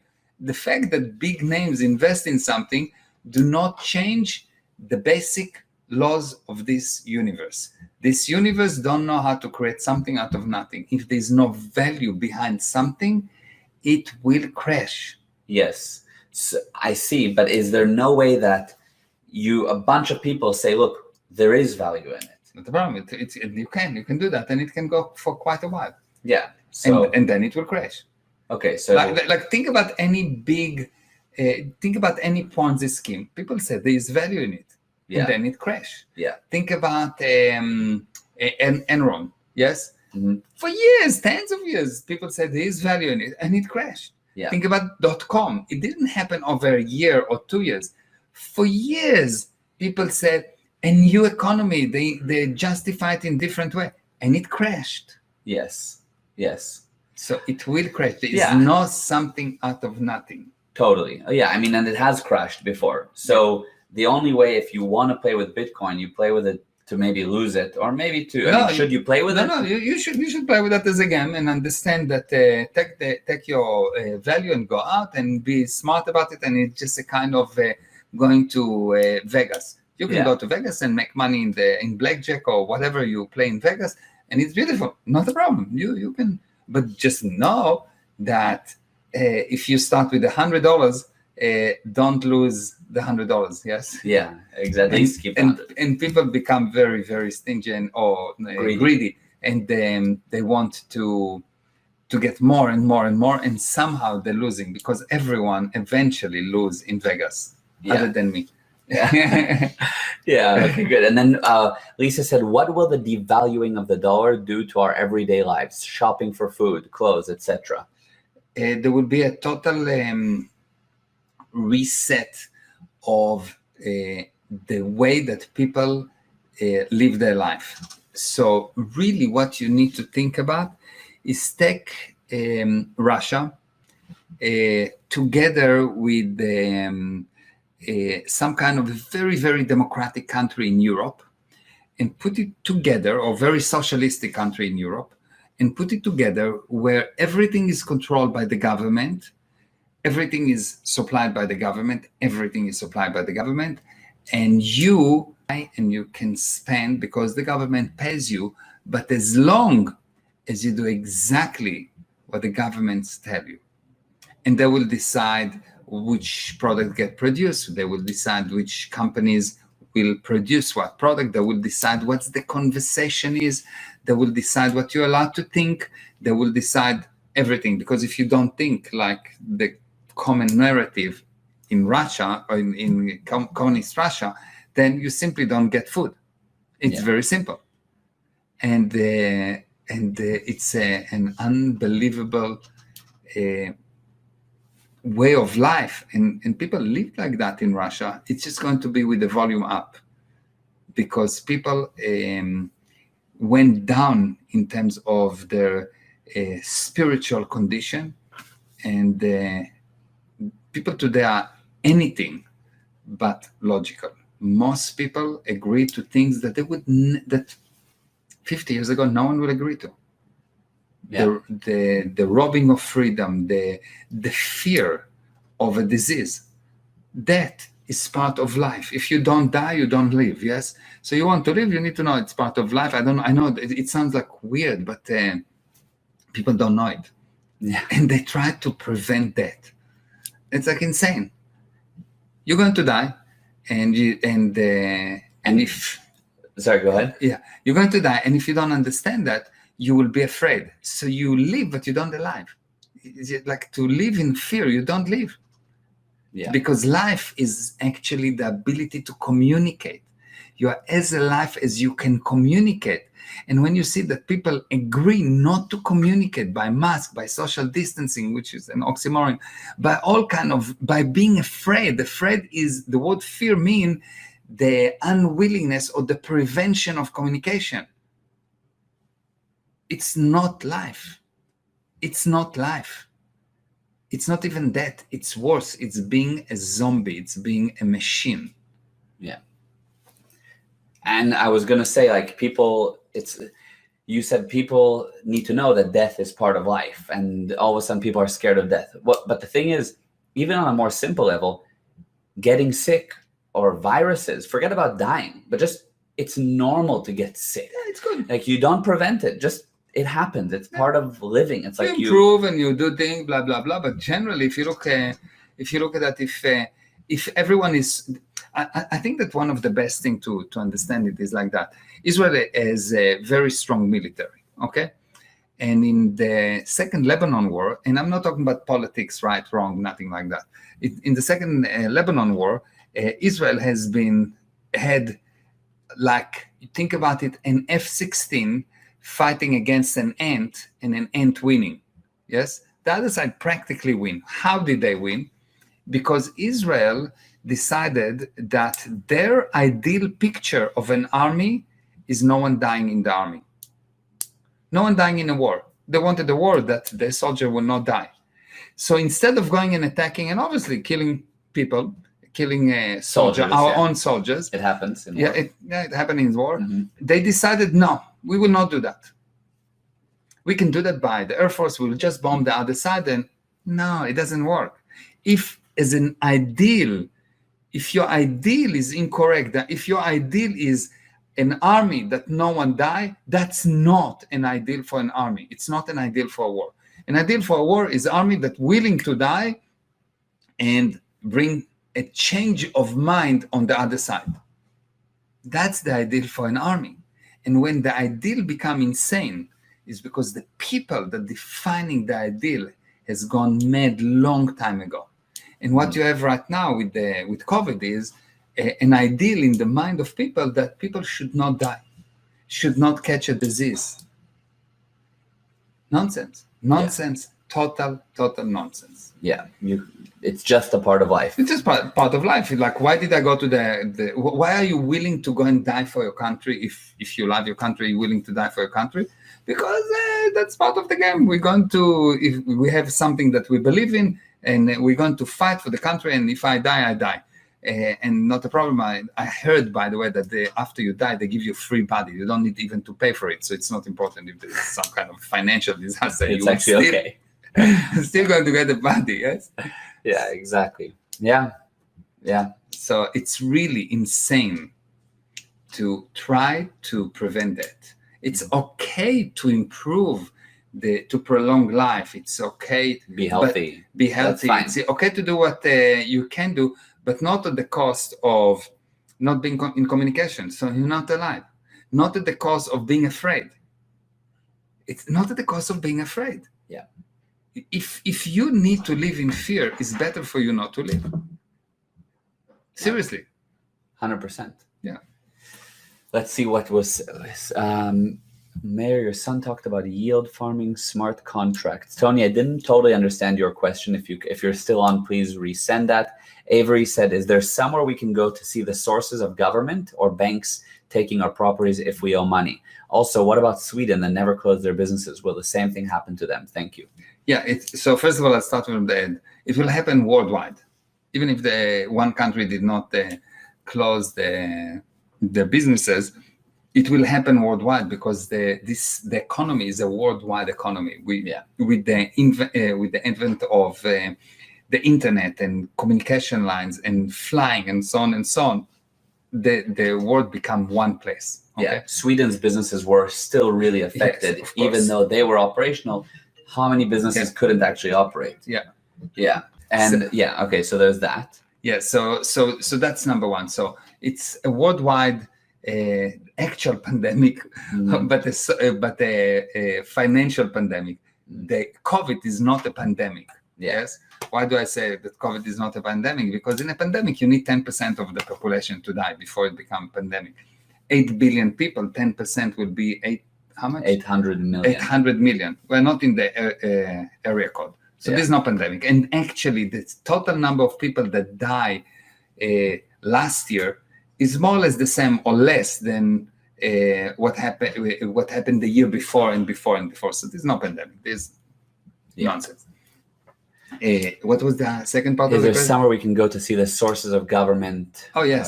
The internet. the property. Just go on the internet and do searches and you can find. Okay, good. And then Susan said, what do you mean? People will live, but with the volume up. Did I hear correctly? You were saying the volume up as in like Russia and all that. Yes, the suppression that happened in Russia will be the same suppression, but with the volume up. It will be much worse. The control will be more. Why? Because in Russia, you didn't have phone surveillance. You didn't have cameras in every corner. You didn't have the internet. You didn't have every phone listening in to your conversation. You didn't have all of those things. People think that 5G is a problem or that the privacy is a problem. The problem is not your privacy. That's not the problem. There is no privacy long ago. The problem is your freedom of speech, and are you willing to communicate or not? When someone is worried about his privacy, it's just another way. It's a covert way to say I'm not willing to communicate. Yeah. It's really worrying about privacy is just a covert way to say I'm not willing to communicate. Mm-hmm. And I'm not saying that privacy should be thrown into the bin, but that's not the problem.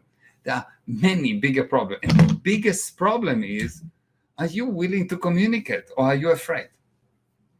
If you're afraid, you're not alive. Mm-hmm. If you're afraid, you're not alive. You really have to get it. If you're afraid, you are not alive. And you need to decide, are you going to be healthy or alive? Yes, totally. I fully Thank you, agree. Avi. Tony said, Gal, you did a YouTube video, Bitcoin. Yes, so Tony, that was a interview I did with a friend of mine who is very into Bitcoin, and he was just explaining a part of Bitcoin and how you can use it if you want. Yeah, you can use Bitcoin as a game, as I said earlier. Yeah. But you need to know there's no value. It's cheating. It's not stable at all, at least. At the very least, it's not stable. It's cheating. Yeah, in Israel, there was the same thing, Susan. In Israel, I wake up in one day and there was an Israeli did not have shekel. The currency of Israel used to be lira, Israeli lira. And in one day, they took an Israeli lira and turned it from every 100 lira become 1 shekel. What? 1%? Over no time. Yeah. In one day. And the disaster was unbelievable. And people lost a lot of money and people lost a lot of lives. Yes. How can a country like US or Canada turn into a structure like Russia without massive pushback from the citizens? It is hard to see how that would happen. It happened already. It happened already. How can a country put all the citizens in lockdown for so long and there's no massive pushdown? How can a president be shut down of Facebook and there's no pushback? And I'm not Democrat or Republican or for Trump or against Trump. I don't care. It's all puppets. Yes. So, but how can everyone agree to that? How can anyone agree to give the freedom of speech so much? How all of a sudden your health become more important than your freedom? It's mind-blowing how people agree. Just your businesses are shut down, and everyone's like, okay. 9/11. Okay, from now on we're going to strip you in every corner. We're going to spy on you. And everyone agree. Yeah. And David said hello earlier. So hi, David. And Susan said also 2 years ago, India confiscated all the banking was to get control of the forgery going on. Yeah. Guys, I want to tell you something. In Germany, in Nazi Germany, the guy that was responsible for the PR, he explained that if you take people and get them to be uneducated enough by making sure that they don't understand the words, You can convince a person that square is around, and the person will be happy to tell you that square is around and to fight anyone that tells the opposite. With proper, oh, it's not proper, with knowing how people work, you can see that you can take people and convince them to anything. Why? Because the average man in the street, 99% of people never actually learned what does it mean logic and how to be logical. And so how do you know that? Look around and see that most people, most of the time, doing illogical things. How do I know? Most people, most of the time, fail. So obviously they're not doing the logical thing. If most of the people fail most of the time, it is clear that they are not logical. And you think, but I am logical. Every time you failed, you were not logical. If you were on, how do you call this movie where he take this pill that he becomes super smart? Limitless. Yes. The drug was NZT. Yeah. So if you take Bradley Cooper, yeah. Yes. If you are on NZT, obviously you are super logical. You never fail. If you fail, you are not logical. But what's the problem is that when a person is not logical, he doesn't know that he's not logical. He doesn't know. When a person is afraid, he cannot be logical. You cannot be logical and afraid. Why? Because in order to be logical, you need data. When you're afraid, you try to prevent data from coming towards you. If you're afraid, you close your eyes and you're running away from the data. You can see that when a person is afraid, he cannot be logical. All you have to do to control a person is to make him afraid enough, and he will do anything. He will trust anyone. Yeah.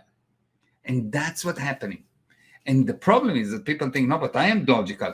Excuse me, you are not if there's no result. Any area of your life that there's no result, you're not logical. If you don't have a good relationship with your wife, you're not logical with your wife. That's it.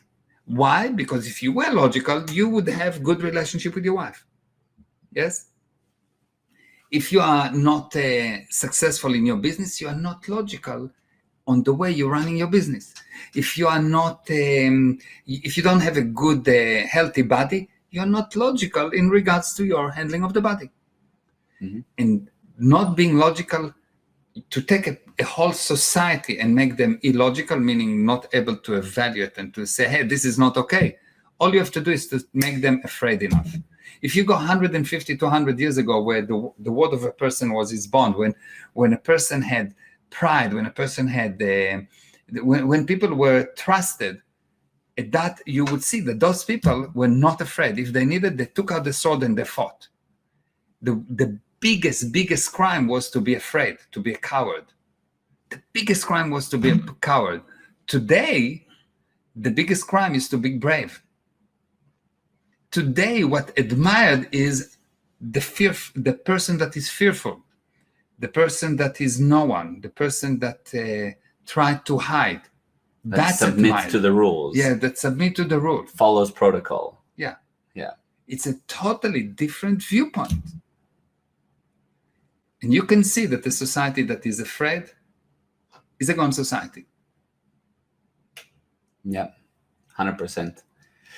Okay, so before we end, we're happy to take any other questions, one or two more. In the meantime, I see Lisa said the control is being evident with being forced to have vaccines. They're talking about not being able to do things without proof of vaccine. It's already started, by the way. Yeah, in Israel, it's like that. Yes, it's that you've got the green passport in Israel, and if you don't have the green passport, no one will do anything to you. You have total freedom, but you cannot go to malls, you cannot fly, you cannot go to shows, you cannot go to sports game, you cannot go to the synagogue, you cannot go to the hospital, you cannot go to anywhere without the green passport, which is a vaccine that shows that you got the vaccine. Yes. This is currently happening. It's crazy.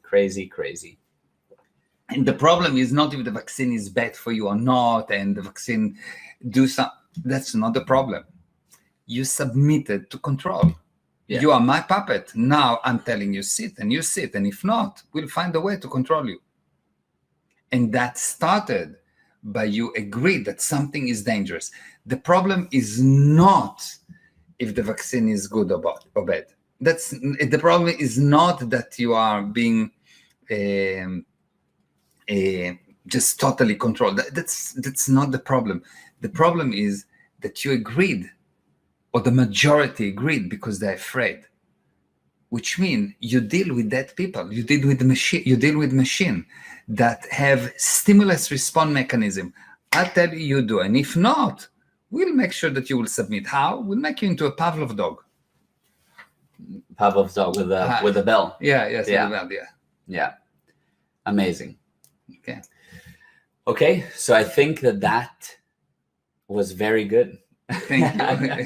That was Thank very, you. very good. And we need to do this again. We will do it more and more regularly. Yeah, and we'll organize a better connection and so on. Yeah, it will be better. Yeah, the actual situation is that I'm moving in offices. Yeah. I'm creating this massive new Studio, amazing. Blah. And right now I'm in a kind of a corner that my wife put me on. We're actually live streaming from the doghouse. Yes, I'm actually... and I submitted. Yeah.